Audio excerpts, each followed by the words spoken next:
And welcome back from the weekend here at Watchbox Studios. We are glad to have you aboard for watches tonight. Welcome to Watchbox Studios. Cheers. Cheers, guys. And to a very special episode of The Classroom. Happy Friday and welcome back to another episode of The Trading Desk. My name is Joshua Thanos and this is Jason Main. Welcome back this evening, guys. How we doing? Okay, back to Dave I's question. Tim, why does it seem like there's a lack of respect for Panerai among online collectors? I like the brand, but I've been taken aback by some of the comments I've seen below YouTube videos and on forums around the net. Okay, Panerai. I can see where this inclination to be a hater comes from, but people who love Panerai need to have a keel in the Panerai nautical sense. Don't be blown to and fro by the whims of others. Know what you like and stick with it. Okay, first year, first term, 2002 of my college career, I had the ultra-rare, unadvertised titanium PAM40 Luminor on my old Dell computer desktop. I had never held or seen a Panerai, but I liked the fact that it was simple, tough, and carried none of the Rolex baggage. In 2002, as a first-year college student, this was an aspirational watch and a horological hero of mine. I still believe in the brand, but let me go down the reasons why people tend to undersell Panerai or sometimes slate the brand, and I've got rebuttals to all of them at the end. Okay, here's why I believe many don't share my college-era enthusiasm for PAMs. First, Johann Rupert, the controlling shareholder of Richemont, publicly and openly has called Panerai his single most profitable venture. Now, read between the lines, many correctly interpret that to imply that the price of the watches towers over the actual value invested in production, research, and development, and that this surpasses bedrock Richemont brands like IWC, Vacheron, Cartier, and JLC. In other words, relative to what you pay, it seems, based on that statement, that a Panerai costs a lot less to make. Okay, Val Fleurier, what are they? Well, in Val de Travers, in Fleurier, in Neuchâtel, which is not far from where Panerai has its manufacture. This is where a lot of Panerai movements actually come from. While PAM has been touted as a manufacturer since about 2005, it's clear that some or all of Panerai's in-house calibers were created or built outright by this Richemont white label factory that designs and makes movements for non-traditional movement makers and non-traditional manufacturers in the Richemont portfolio. So, I think it's important to remember that the existence of this leads some to doubt Panerai's manufacturer credentials. I would also say that about 5 times as many people work at Jaeger-LeCoultre as at Panerai and Neuchâtel. Considering that they both make about 70,000 watches per year, that seems to suggest that a lot more people are involved in engineering watches and making watches at JLC than at Panerai. When you have 1,500 people versus 200 to 300 people at Panerai, you're right to question. So the next question was from me on my Patek video. Salvador Kozarev, could you touch on Patek's innovation of the annual calendar? This was a very important point that I did kind of overlook on that on my Pivotal Points of Patek Philippe video. So in 1996, Patek came out with the annual calendar. Which kind of revolutionized, you know, the calendars in opinion. Perpetuals did exist since 17, blah, blah, blah, and clocks, but the annual was something you set once a year versus, you know, once every 4 years. So it wasn't as complicated, but it was still very, very useful. And price-wise, half, you know, of what a perpetual was. So you can get into an annual calendar, you could get into a nice high complication of sorts without spending all that scratch and get something very nice. It's some of my favorite watches. My first Patek I ever sold was a 5146G annual calendar. So annual calendars always hold a special place in my heart for sure. And I think people don't think about the annual calendar too much, but it's one of the most useful functions. You know, sometimes you don't need the perpetual, you don't need the leap year. Just that once a year adjustment is kind of pretty useful and convenient. Yeah, and in fact, I mean, there aren't many companies that do annual calendars. There's only a handful, and I'm not keeping track of how many are doing it now, but I can only think of 3 or 4 that are still manufacturing an annual calendar. Of course, it could be wrong on that number, but yeah, I mean, it's not a widely used complication. That's a good point. You see more perpetual calendars, you know, now than you see annual calendars. And when you say annual calendar, it's a 365-day calendar. You know, that's the difference where it doesn't add that leap year. It doesn't count the years. And that adjustment has to be made at the end of February. Much and just for those who may not know the perpetual calendar, annual calendar thing, perpetual calendars calendar year, Gregorian calendar, four-year calendar, understands leap year, and then recognizes that. And really, the only adjustment that'll need to be made is going to be 2100. Is when you have to go back to Switzerland to get. I like it when they send the watch companies send the disc in. IWC, IWC sends it in the box. Send the disc in, for 200 years later. Right, 200 years later, so you can hang on to that when you go to trade the watch in or you're ready. And people work for that. Yeah, they do, of course. Right. It's crazy. 100%. It's pretty cool. Yep. Next segment is This or That. So this week, Jason, you went first. I did. You picked the watch, so why don't you start? Yeah, let's do it.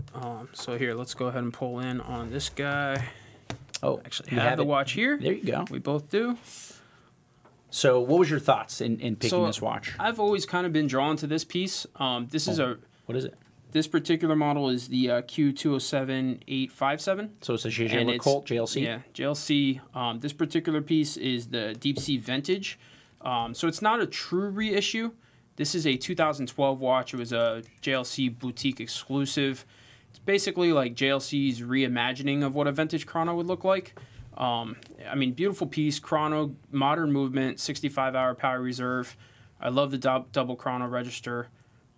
Really nice, kind of clean case back, special edition. You see there, the diver. Is that a screw-down crown? This particular, it is 100 meters. You know what? I'm not sure if it's. Why don't you check it? Because if not it doesn't have a screw-down crown, you should not have a diver on the back. It's also on a leather strap, so I'm not going to call it a true diver. It's a vintage-inspired diver. Yeah. It is. I mean, it's a gorgeous piece. You can see here the faux patina. It's just kind of a vintage reimagination of what a diver watch should look like. What's the size? Similar. It's actually technically 40.5, but it's listed as a 41. Looks bigger. It wears really well. I think it's a great size. It's handsome. I think it's a fantastic alternative to like your the Breitling 46, which is too big, but it has this kind of look, and obviously way better movement. Well, the Transocean you're talking about, or yeah, the Transocean 46 has a million times better than that. Understood, but similar type of vintage dive look with the straight lugs and the bezel. Was rotating bezel? It is, yeah. Very pretty watch. If I see that? So that was my pick, and one of the reasons why I've always kind of. Oh no, it's not a rotating bezel. Oh, is it fixed? One of the kinds of reasons why I've always gravitated towards that is I think this is kind of one of the first watches that truly like inspired that like sub-vintage look, right? So now you have like the Black Bays and the 58s and the Oruses and all, even Longines and Hamilton, all these companies coming out with like the faux patina, the vintage-inspired dive watch. Yeah. This came back all the way in 2012. Like before that was like a cool thing. So it really is one of those watches that to me has kind of a story and shows like it was forward thinking and kind of set a market. Sure. So it's kind of cool to me, and it has like this very dark granular dial that when you catch it in the right light, it really shines. I've always liked that watch. Also, it's reasonable to conclude that more engineered heavy lifting is being conducted at JLC than at Panerai. That's a fair objection.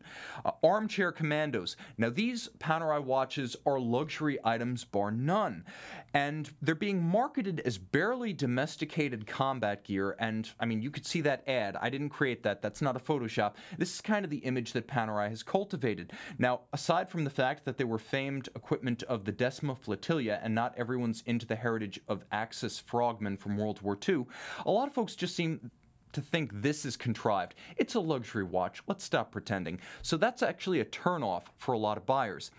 Outrageous size. Outrageous size. Okay, with Panerai, it's kind of the thing, but let's face it, the PAM 341, of which I think Arnold and Sly are both proponents, is simply cartoonishly huge. Still, this is the mental image a lot of folks have of large Panerai watches. There's a poser factor, consciously macho, bold, and strident that doesn't appeal to everyone.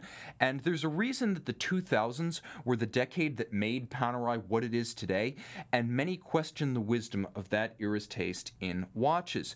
To all of which I respond, legitimate questions, but if you love Panerai, stick to your guns. First, don't let other people decide what you like. If you're a dress watch connoisseur, if you like a good movement no matter where it comes from, if you don't think you're a commando, you just like the the way the watch looks, that's all fine. I should also mention, Panerai's real history includes no heritage of making movements. If you're going to pay 400 grand for a Panerai 6152 at auction, it's going to have an old Rolex Côte de Bear or Angelus movement inside it. And that's Panerai's authentic heritage. Do I care that they use Unitas, JLC, Girard-Perregaux, ETA movements oftentimes? Historically, no. That doesn't bother me because that's not what Panerai is about.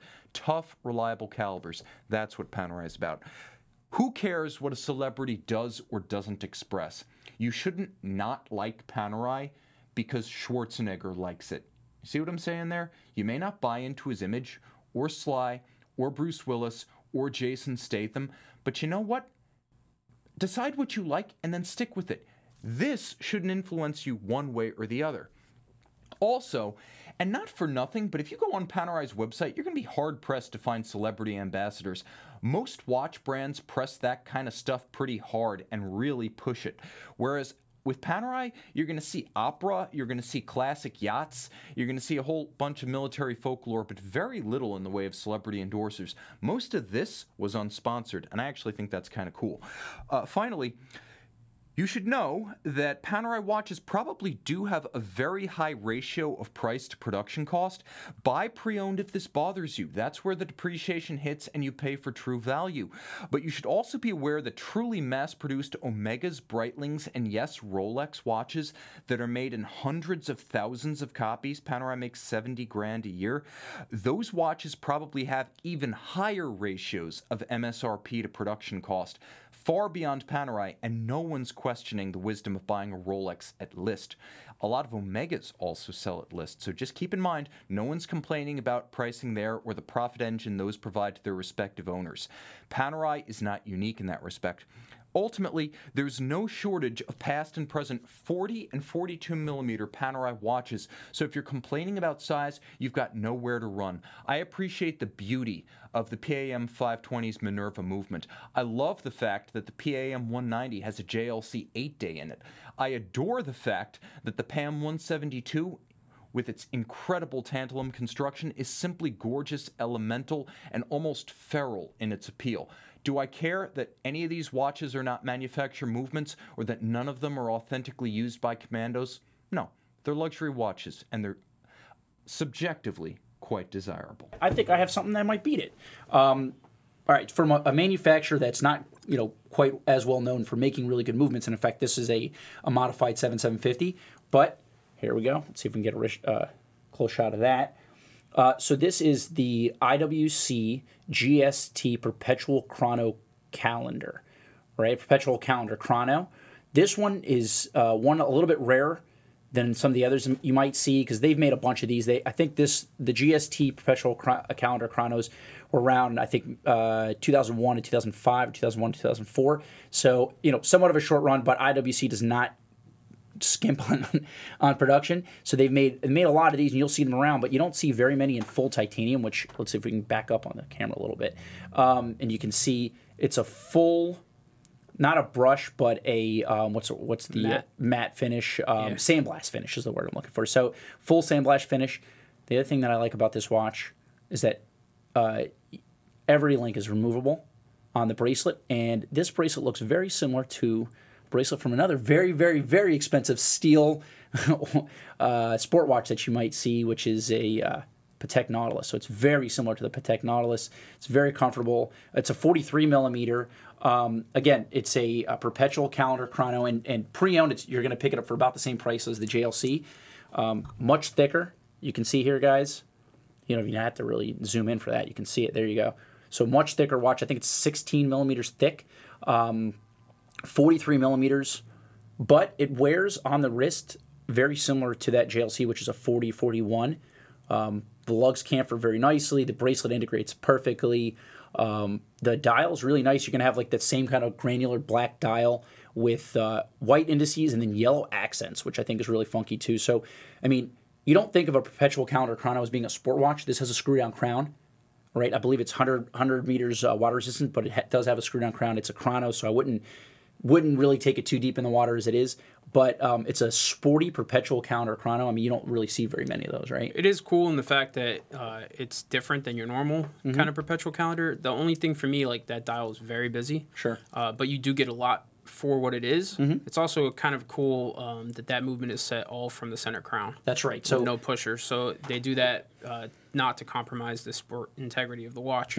But yeah, so that's one thing. You have to kind of love the look of that dial because you either you live with it or you die with it. I can see that. There's a lot to it. So that's one thing, guys. If you here, one more close up here, you can see on the back side on the side of this case, there are no nipples for for changing the changing any of the time, the date, the moon phase, nothing. It's all set with one crown right here. Which also means you're gonna have to pay attention to what you're doing. Yeah, it's not set a particularly easy watch to set. It is if you know what you're doing. Super easy, just literally just moving through the dates. But if you go past the date, the problem is you can't go backwards, so you just got to let it sit. So if you accidentally set that to 2027, yeah, then you send it back to IWC. Exactly, and it's very expensive for them to fix that. But if you're careful setting it, literally it just moves forward. I've already set this fully. I should have. I would love to move it forward, but I can't because I don't want to set it in the future. But it's already totally set. Literally just moving this crown in the second position. So yeah, there you go. And actually, we have both these watches obviously in stock. That's why we have them here. Both listed for literally the same price, $10,950, which is roughly the market for each of these watches. So you can see, what you get for roughly $10,000 on a pre-owned basis. You can get from a little better manufacturer, you'll get a JLC diving chrono, or from a lesser known manufacturer in terms of like the level of manufacturing or their the finishing level, finishing and in-house movements, IWC, but you get more value in my opinion based on the It's also uncommon to have an IWC that's that complicated, whereas it's more common to have a JLC that's that complicated. Yeah. So it's kind of funny the two picks because you would think that they'd be vice versa. Yeah, but it's true. Yeah, all right, guys, so go ahead and vote. What are the early results here? We'll pull up the poll. Let's see. All right. And hey, it's pretty close. It's I'm still losing ones. Yeah, but you're losing with dignity. Let me go ahead and vote for myself on my phone.